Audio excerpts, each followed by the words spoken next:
Just couldn't agree more with Julian as far as the fact that Lara lost. I mean, that Lara won. My bad. I'm fucking up bad.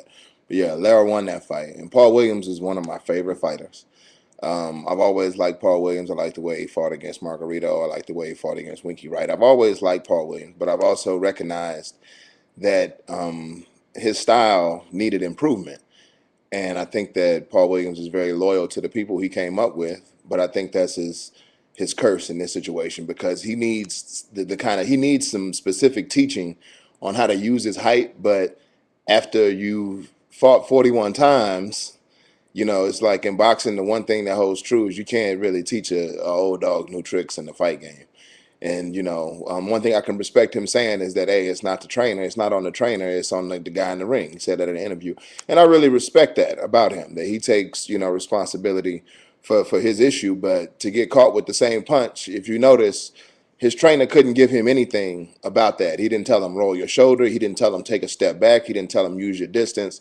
So his trainer is limited. With all due respect to what they've accomplished in the game, his trainer is limited and he could use, for his tools that he has. I just feel like his style should be completely different anyway, aside from his punch output. But imagine if he actually used his height and had that punch output. I mean, it would be fearsome. You know what I mean? But the fact that he's a 6'2" inside fighter, you know what I mean, with a good chin, but he can't keep going like that because I think the kind of like Mike Tyson, once Holyfield and James Buster Douglas opened the book up on him on how to beat him, a guy who's not even southpaw might just switch to southpaw stance and just hit him with that punch because he never once tried to hide behind his shoulder, do anything to offset it. He just took it.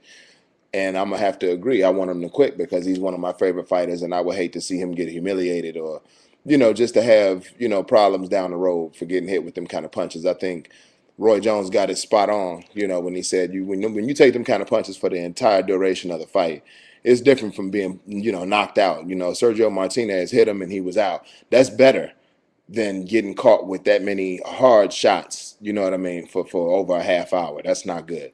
So my call is for Paul Williams to hang it up. I don't really think there's no need for him to go get another trainer because I just think that he's too used to fighting the way he fights. Now, if he was, 20-2, then okay. But, he's had 40 fights like this. He's had a lot of success in his career. And I think he should just, take the gift. They gave him a gift with that win and then let it go. Don't fight Martinez a second time. That's not the third time. It's not necessary. And I don't want to see him get hit with those kind of shots. So, I think it's been a good one and take it light.